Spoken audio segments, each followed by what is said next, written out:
नमस्कार। आज हम साक्षात्कार के विभिन्न जो चरण हैं उनके बारे में अध्ययन करेंगे।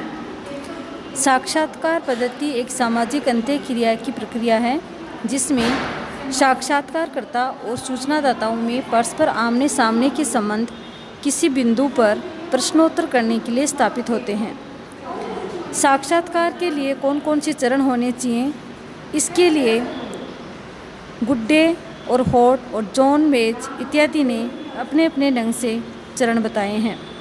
बात करें हम जॉन मेज की, तो जॉन मेज ने साक्षात्कार के प्रमुख रूप से 3 चरण बताए हैं। प्रारंभिक साक्षात्कार, तथ्यों को एकत्रित करना, साक्षात्कार में प्रेरणा देना। वहीं पीवी यंग हैं, उन्होंने भी अलग अलग चरण बताए हैं जिनमें प्रारंभिक विचार, साक्षात्कार की ओर प्रयास, सहानुभूतिपूर्ण सम्मानित श्रोता की खोज, साक्षात्कार में जटिल बिंदु, साक्षात्कार की समाप्ति। इसके अलावा जिस चरण की सबसे ज़्यादा व्याख्या की जाती है वो इस प्रकार है। इसमें प्रमुख रूप से 4 चरण बताए गए हैं जिसमें साक्षात्कार की तैयारी, साक्षात्कार की प्रक्रिया, साक्षात्कार की समाप्ति और रिपोर्ट लिखना। सबसे पहले हम प्रथम चरण लेते हैं जिसमें है साक्षात्कार की तैयारी। साक्षात्कार के द्वारा क्षेत्र में जाकर तथ्य संकलन के लिए सर्वप्रथम ये आवश्यक है कि साक्षात्कारकर्ता जिस समस्या से संबंधित तथ्य इकट्ठा करना चाहता है उस समस्या की पूर्ण जानकारी पहले से ही होनी चाहिए। जैसे अध्ययन का उद्देश्य क्या है, उसके किन किन पहलुओं से संबंधित प्रश्न पूछने हैं, सूचनादाताओं से किस प्रकार की जानकारी इकट्ठी करनी है आदि। इसके अलावा साक्षात्कार की तैयारी में सूचनादाताओं का चयन भी आता है। यह भी पूर्ण निश्चित हो जाना चाहिए कि सूचनादाताओं से किस समय और किस स्थान पर बातचीत करनी है। जैसे यंग जो विचारक हैं उनका ये कहना है कि सूचनादाताओं को भी ये जानकारी पहुंचा देनी चाहिए कि कब और कहाँ साक्षात्कारकर्ता उनसे मिलेगा, जिससे कि साक्षात्कारकर्ता के नाम बताने पर वह तुरंत पहचान ले। साक्षात्कारकर्ता को इसी चरण में साक्षात्कार निर्देशिका का भी निर्माण करना होता है। अनुसंधानकर्ता को वास्तविक साक्षात्कार के लिए जाने से पहले इसका निर्माण कर लेना चाहिए। साक्षात्कारकर्ता निर्देशिका की सहायता से उत्तरदाताओं से प्रश्न पूछता है। साक्षात्कार निर्देशिका समस्या से संबंधित प्रश्नों पर आधारित होती है जिसमें साक्षात्कारकर्ता क्रमबद्ध प्रश्न पूछकर उत्तरदाताओं से सामग्री प्राप्त कर सके।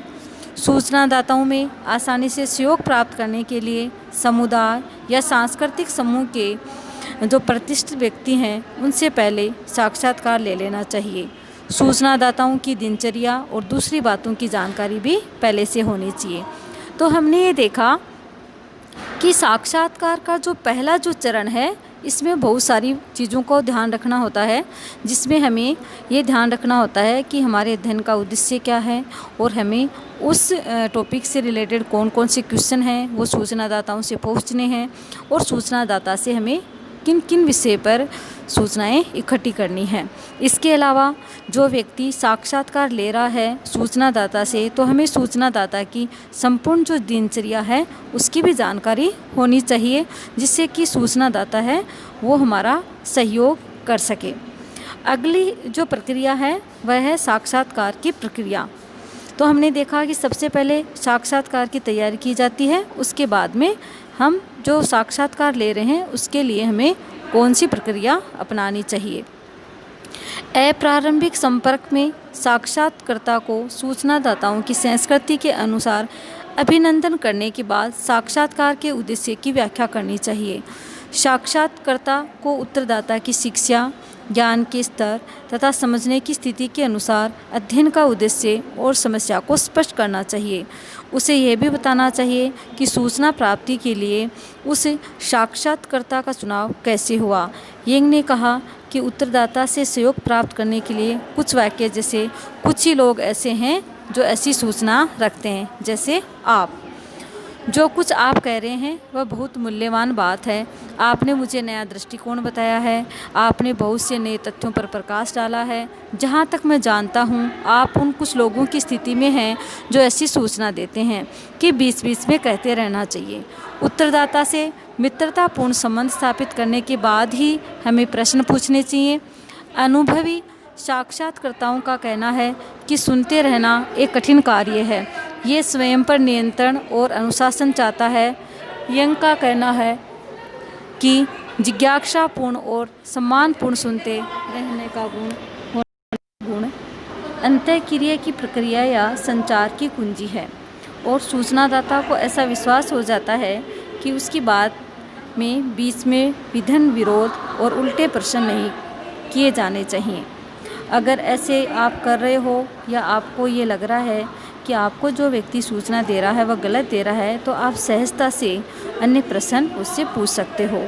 साक्षात्कारों में तथ्यों में परस्पर तारतम्य बनाए रखने का ध्यान भी रखना चाहिए। उत्तरदाता ये सोच सकता है कि उसने तथ्यों को पूर्ण रूप से बता दिया है, लेकिन किसी बात को वह भूल सकता है। साक्षात्कारता को जैसे ही ये मालूम पड़े वैसे ही उसे स्थिति संभाल लेनी चाहिए। अगर साक्षात्कारता सतर्क नहीं रहेगा तो उत्तरदाता साक्षात्कारता के प्रति सम्मान खो सकता है। साक्षात्कारता को वह मूर्ख भी बना सकता है। उत्तरदाता द्वारा दी गई जानकारी को लेखनबद्ध करना भी साक्षात्कार की प्रक्रिया का एक कार्य है। साक्षात्कार करते समय निरंतर लिखना साक्षात्कार की स्वाभाविक क्रिया को प्रभावित करता है। ये प्रभावी रोकता है। इसलिए बातचीत के समय संकेत लिपि के द्वारा, संकेत शब्दों के द्वारा या संक्षिप्त में जानकारी को लिख देना चाहिए। स्मरण शक्ति पर अधिक विश्वास नहीं करना चाहिए। साक्षात्कार के बाद भी जो कुछ बातचीत हुई है उसे विस्तार से डालना चाहिए। तो हमने देखा कि साक्षात्कार की जो प्रक्रिया होती है वो बहुत लंबी होती है। इसमें जो भी व्यक्ति सूचनादाता से प्रश्न पूछ रहा है तो उसका जो व्यवहार है वो बहुत ही शालीन होना चाहिए, और बीच बीच में कुछ उस व्यक्ति के लिए ऐसे शब्द भी बोल देने चाहिए जैसे कि ये जो आप मुझे जानकारी दे रहे हो आपके सिवा कोई नहीं दे रहा है, और आप मुझे नए नए दृष्टिकोण बता रहे हैं, आपका धन्यवाद, इत्यादि बातें बीच बीच में साक्षात्कारता को बोल देनी चाहिए सूचनाकर्ता के लिए। और उसे जो प्रश्न पूछे जा रहे हैं साक्षात्कारता द्वारा वो हमेशा कठिन भाषा में नहीं हो, सरल भाषा में होने चाहिए। तो साक्षात्कार की जो प्रक्रिया है वो बहुत ही लंबी होती है, और उसमें मुख्य जो उद्देश्य होता है वो आपकी जो समस्या होती है उससे संबंधित संपूर्ण जो क्वेश्चन हैं वो रखे जाते हैं, और उनके कोशिश की जाती है कि जानकारी जुटा ली जाए संबंधित विषय से। अगला जो चरण है वह है साक्षात्कार की समाप्ति।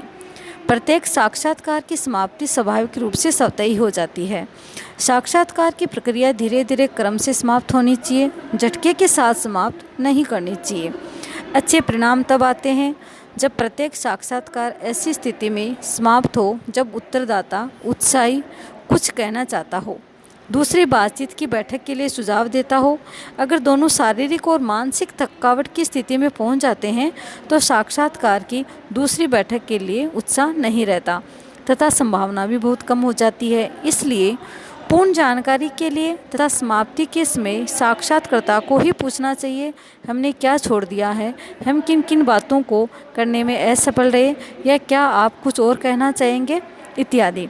तो हमने देखा कि जैसे ही साक्षात्कार की प्रक्रिया पूर्ण होने वाली होती है समाप्ति की ओर, तो ये प्रक्रिया है वो उत्साह भरी होनी चाहिए, तभी अगले चरण में जो भी सूचनादाता है वो आप में रुचि लेगा। आपको सूचनादाता के समक्ष कई प्रकार के क्वेश्चन छोड़ भी देने चाहिए, जैसे कि हमने किन किन विषयों को नहीं छुआ है, क्या हम दोबारा इस विषय पर चर्चा कर सकते हैं, क्या हम इन विषयों पर चर्चा करने में सफल रहे या असफल रहे, इत्यादि क्वेश्चन हैं वो एक सूचनादाता के समक्ष साक्षात्कारता को छोड़ देने चाहिए। और हमेशा जो साक्षात्कार का जो अंतिम जो क्षण होते हैं वो उत्साह भरे होने चाहिए, तभी अगली जो मीटिंग होती है उसके लिए तैयार रहता है सूचनादाता। अगला जो चरण है अंतिम वो है रिपोर्ट लिखना। साक्षात्कार की प्रक्रिया का अंतिम चरण रिपोर्ट लिखना है।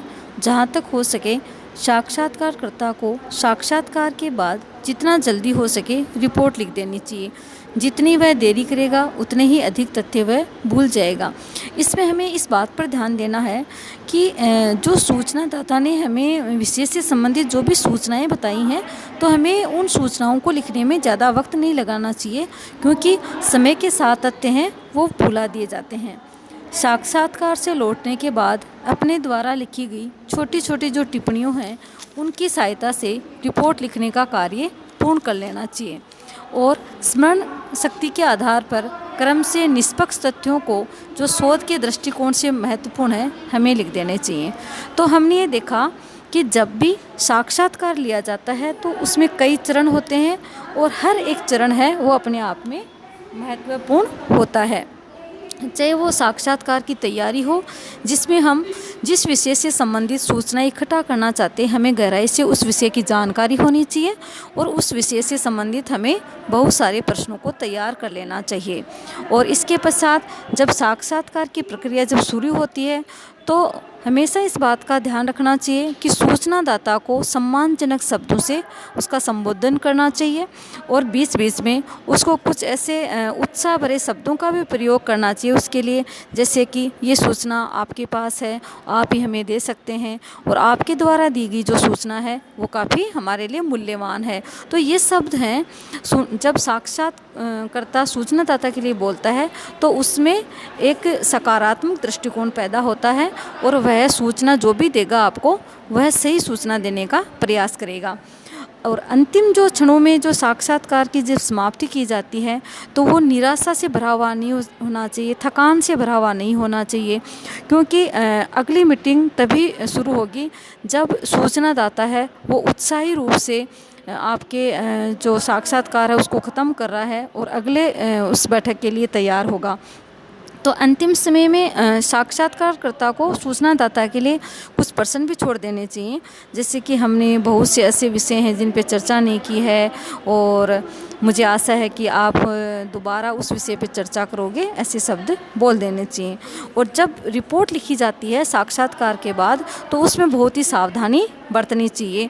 हमें रिपोर्ट लिखने में ज़्यादा वक्त भी नहीं लगाना चाहिए, क्योंकि अगर हम ज़्यादा वक्त लगाएंगे तो उससे बहुत सारे तथ्य हैं वो छूट जाते हैं। और जब भी हम रिपोर्ट लिखें तो उन तथ्यों को हमेशा ध्यान में रखें जो कि हमारे शोध कार्य के लिए महत्वपूर्ण हैं। धन्यवाद।